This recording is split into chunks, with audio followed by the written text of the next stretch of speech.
That was terrible. That was crap. That was garbage. This place sucks. Overreaction Monday. on a Tuesday. All right, here we go. And everyone should know we're going to do the Overreaction Monday podcast on a Wednesday. We're going to do it after Wednesday's show when we feel most of the pieces will already land and the dust is settled. Chris, what do you have over there? Hey, guys. Happy Tuesday. What's Thank up? you. Everybody good? Thank you. Mike, you good? Great. I'm good. Great hat. Hey, Russell Wilson going to get his mojo back. Steelers going to win the AFC North. What next an year. absolute ridiculous overreaction that is. Wow. And you don't believe a word you just said. Like every word you just said into the microphone is just to try and set up my reaction to confirm what you really believe. Here's the deal. Am I wrong about that? Here's the deal. That's how he's thinking. Okay. TJ, I look at numbers. Numbers say he had only 2 less TD passes than Tua last year, who we all thought was amazing, right? Yes. Great interception to touchdown rate. Passer rating was solid. Okay. Not going to be asked to do much. Great run That's game. untrue. Arthur Smith is there. Dude, we this got is an big offense. play weapons. Come He's on, gonna hit man. Muth on the seam. Steelers back. This AFC is an North, offense that 12 was and 5. This was an offense that was waiting for a quarterback to show up healthy enough and neck up enough to actually run with success.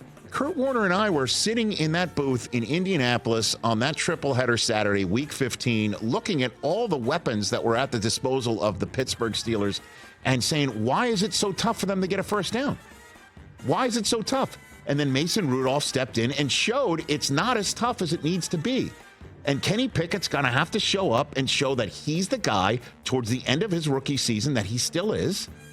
And let's go and show it. He can do it. Otherwise, it's going to be Russ's show to run. But the AFC North next year, we're going to have the defending AFC 1 seed looking, I think, just as good, maybe with Derrick Henry in the backfield by the end of today. Also, Cincinnati's getting Joe Burrow back. Also, Deshaun Watson should start week 1 and be healthy with a lot better weaponry around him, one would think, too. Get out of here. And I love the Steelers, and I want to root for them, all of them. But to win the AFC North with Russ, after we've seen Russ the last 3 years, let's pump the brakes. That's an overreaction. Russell Wilson had twice as many touchdowns last year than Kenny Pickett has in his career. Thank you. And Russell Wilson never had T.J. Watt on the other side of the ball since he was a Super Bowl type. Okay. The Steelers won 10 games and were garbage. Now they got Russ. Okay. You don't believe that, but He doesn't believe it. he doesn't believe it. But your argument is compelling, And even though I know you don't believe this. what you're saying. Believe this, and then we'll move on. Believe this. There will be a pre-draft press conference in Pittsburgh. Into a microphone, Michael Tomlin, okay, will say the words, "This is a Wilson's the quarterback starter? competition." Oh, This is not going to. Russ is not here. Under. Russ is not here to be anointed.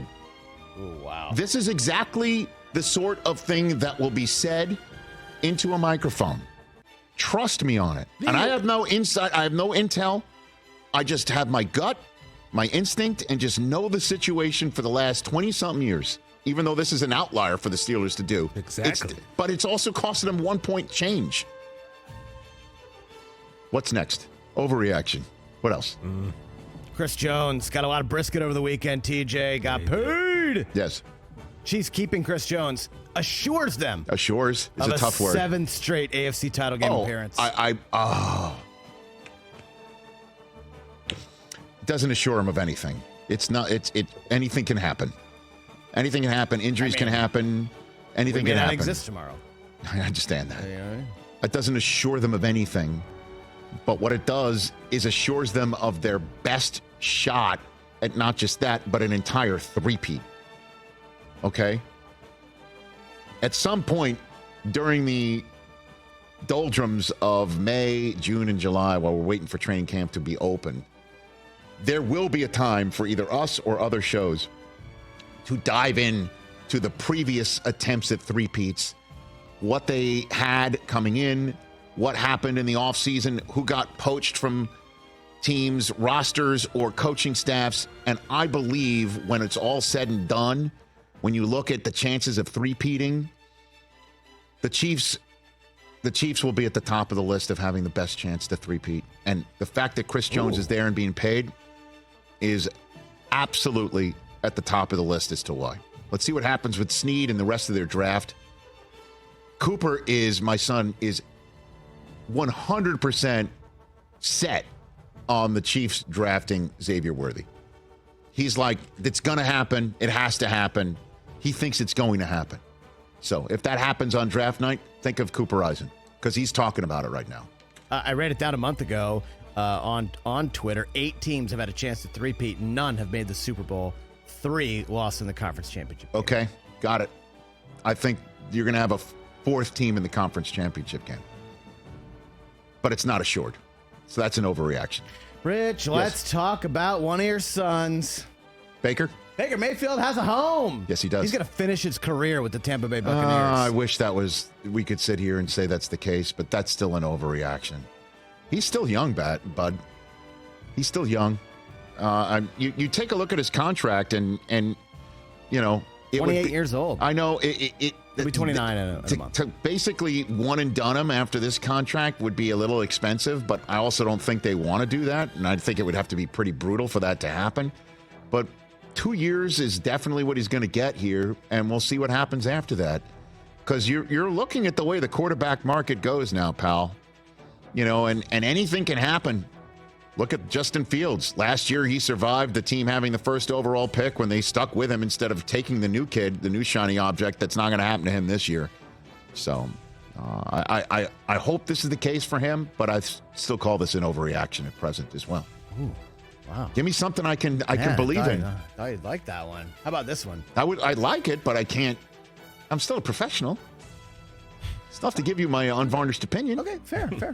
How about this one? Okay. After their Monday free agency flop, the Cowboys are missing the playoffs next year. Tread lightly, Rich Eisen.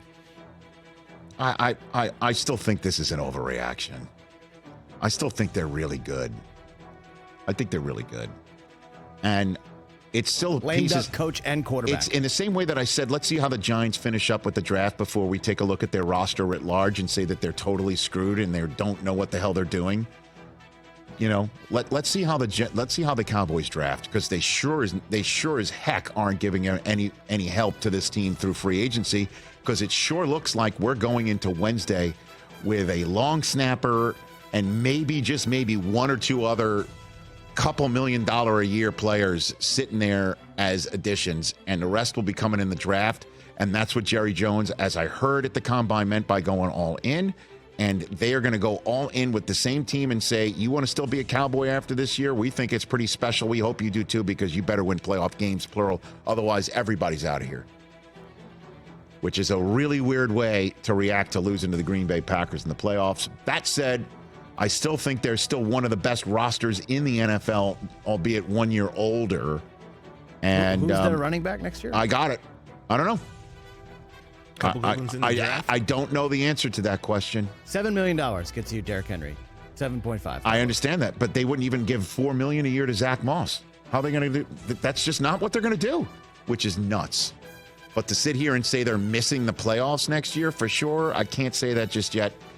Another overreaction. What else, Chris? By the way, Chris, like I said, there are still a lot of talented players still out there, too. No, I know, but Bell Callum up. You didn't swing first. When you're supposed to take one of them off the board earlier and have them go and support the team that needed this help, clearly, because they couldn't get past the Green Bay Packers, instead of saying we believe in the roster to the point where we're going to put basically a financial gun to your head and say either a playoff victory or plural, or your brains are going to be on this piece of paper like it's The Godfather, is a nuts way to handle it.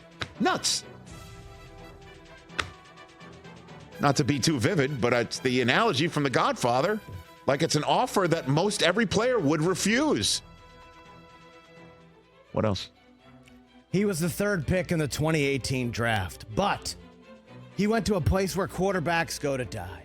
Then he was MVP for the first 3 weeks of the season. What a setup. And then he got panthered. Sam Darnold. But He learned at the foot of the quarterback master last season, and now he gets the reins once more. It's finally Sam Darnold's time to shine in Minnesota. Bingo. You finally found one for me to say that I don't think that's an overreaction. He's finally got the setup. That guy's gone out of his life, right? Googly eye gaze, right? Jeremy Bates saying, we're going to run the Peyton Manning offense. Who said that? It was Schlereth yesterday pointing that out, right? Yep. We're going to run the Peyton Manning offense. What have I said about the Peyton Manning offense? It's like Peyton Manning. It's like the alien ship from Independence Day. Only an alien can operate it and fly it. A human can't. So you had that. You had the Jets. He got panthered, as you said, but Matt Rule, right? Before he ran off to Nebraska, where apparently Michigan cheated to beat him. Get out of here. And then he almost won a Super Bowl last year. Dude, he almost got a ring, is right. He almost got a ring. No, I like it. Kevin O'Connell's the real deal, man. And you know who his quarterback coach is? Daniel Jeremiah had a great tweet. Mr. moving their hair at the same time on the bench, Josh McCown. He's got a good setup. And Justin Jefferson is going to be his target. And Jordan Addison. Aaron Jones, USC connection. And Aaron Jones, now maybe he's coming. Yeah, baby. Can he be comeback player of the year, just coming back from bad Everybody's coming back from the benches the last 2 years. Yeah, bad situations. Came back from the Jets, just like Joe Flacco. Put that on the... That's already, the pointing at mononucleosis. I'm back from the Jets. He had that happen to him. Back from the Jets. Seeing ghosts. Yeah, baby. Back from seeing ghosts. He's back from all of that. I'm with you. Good one. All right, last one. NFL draft real quick. Someone is going to trade up to Arizona and take a quarterback, 4th overall. Quarterbacks, 1, 2, 3, 4.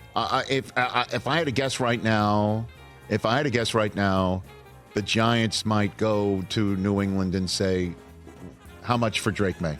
Essentially, how much for us drafting Drake May instead of you? That's what I would think. Because is someone going to really move up to Arizona 4th overall for J.J. McCarthy or Michael Penix Jr.? That's a tall order, man. That is a tall order. And if the Giants fell in love with Penix or J.J. McCarthy, they might take him at 6. And by the way, if anybody thinks that and wants to get McCarthy or Penix so badly, because you do take a look at the Commanders, the Raiders, the Patriots, all made moves, and the Vikings all made moves yesterday. Make you think they're interested in a rookie quarterback, all of them. So that would be the Chargers' dream, is they're sitting there at 5 and people start calling them up saying, how much for the 5th overall pick, and they move out. I think that would be the Chargers' draft night dream. But I don't know if the Cardinals are the linchpin. I would peg the Patriots.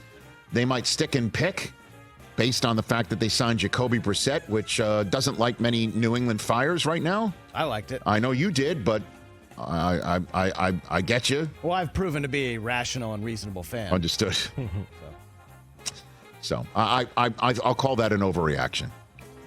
So good stuff, Christopher. Good pivot. Good pivot. What was your Oscar one? Oh, it's time for Christopher Nolan to make a comedy.